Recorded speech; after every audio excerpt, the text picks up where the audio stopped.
السلام علیکم۔ سعودی عرب کے ایک بزنس مین نے خواب میں دیکھا کہ ایک شخص اس سے کہہ رہا ہے کہ تمہاری کمپنی کے آفس کے مین گیٹ کے سامنے فلاں شخص جو پھل بیچتا ہے اس کو عمرہ کرا دو۔ نیند سے بیدار ہوا تو اسے خواب اچھی طرح یاد تھا، مگر اس نے وہم جانا اور خواب کو نظر انداز کر دیا۔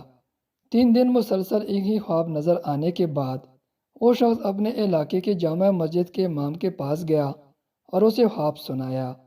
امام مسجد نے کہا، اس شخص سے رابطہ کرو اور اسے عمرہ کرا دو۔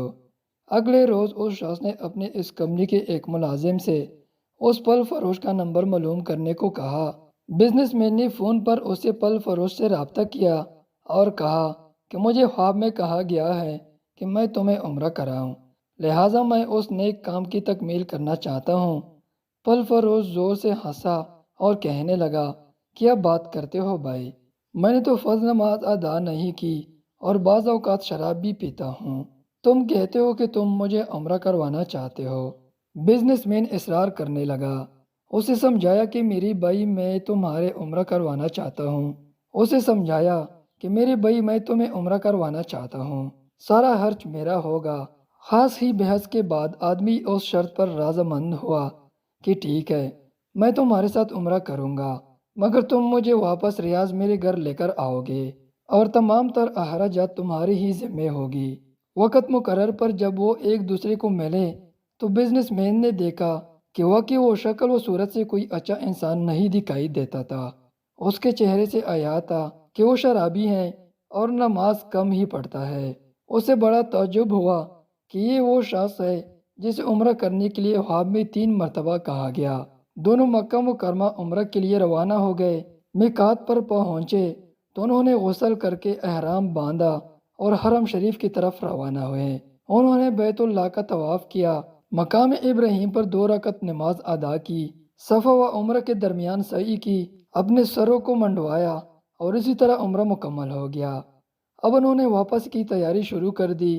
حرم سے نکلنے لگے تو پھل فروش بزنس مین سے مخاطب ہوا اور کہنے لگا، دوست، حرم چھوڑنے سے پہلے میں 2 رکعت نفل ادا کرنا چاہتا ہوں، نہ جانے دوبارہ عمرہ کی توفیق ہوتی بھی ہے یا نہیں۔ اسے کیا اعتراض ہوتا؟ اس نے کہا، نفل پڑھو اور بڑے شوق سے پڑھو۔ اس نے اس کے سامنے نفل ادا کرنا شروع کر دیے۔ جب سجدے میں گیا تو اس کا سجدہ طویل سے طویل تر ہوتا چلا گیا۔ جب کافی دیر گزر گئی تو بزنس مین نے اسے ہلایا۔ جب کوئی حرکت نہیں ہوئی تو اس پر انکشاف ہوا کہ پھل فروش کی روح حالت سجدہ ہی میں پرواز کر چکی تھی۔ پھل فروش کی موت پر اسے بڑا شک آیا اور وہ رو پڑا کہ یہ تو حسن خاتمہ ہے، کاش ایسی موت میرے نصیب میں ہوتی۔ ایسی موت تو ہر کسی کو نصیب ہو۔ خوشی وہ اپنے آپ سے ہی باتیں کر رہا تھا۔ وہ خوش قسمت انسان کو غسل دیا گیا اور احرام پہنا کر حرم ہی میں اس کا نماز جنازہ ادا کی گئی۔ ہزاروں فرزندان اسلام نے اس کا جنازہ پڑھا اور اس کی مغفرت کے لیے دعا کی گئی۔ اس دوران اس کی وفات کی اطلاع ریاض اس کے گھر والوں کو دی جا چکی تھی۔ بزنس مین نے اپنے وعدے کے مطابق اس کی میت کو ریاض پہنچا دی، جہاں اسے دفن کر دیا گیا۔ بزنس مین نے پھل فروش کی بیوی سے تعزیت کرنے کے بعد کہا، میں جاننا چاہتا ہوں کہ تمہارے شوہر کی ایسی کون سی عادت یا نیکی تھی کہ اس کا انجام اس قدر عمدہ ہوا اور اسے حرم میں سجدے کی حالت میں موت آئی۔ بیوی نے کہا، بھائی، میرا خاوند کوئی نیک وقار آدمی تو نہیں تھا اور اس نے ایک لمبی مدت سے نماز روزہ بھی چھوڑ رکھا تھا۔ میں اس کی کوئی خاص خوبی بیان تو نہیں کر سکتے، ہاں مگر اس کی ایک عادت یہ ضرور تھی کہ وہ ہمارے ہمسایہ میں ایک غریب بیوہ اپنے چھوٹے چھوٹے بچوں کے ساتھ رہتی تھی۔ میرا شوہر روزانہ بازار جاتا تو جو چیز اپنے بچوں کے لیے کھانے پینے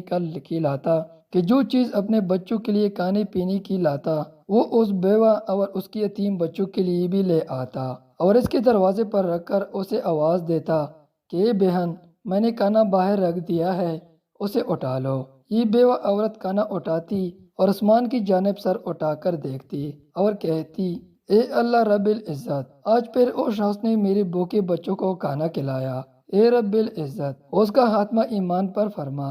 قارئین زندگی تو بہرحال گزر ہی جانی ہے، اپنی استطاعت کے مطابق لوگوں کی مدد کرتے رہا کیجیے۔ ایک حدیث کا مفہوم بھی ہے کہ کسی سے کی گئی بھلائی بری موت سے بچاتی ہے۔ امید ہے آپ کو ویڈیو پسند آئی ہوگی۔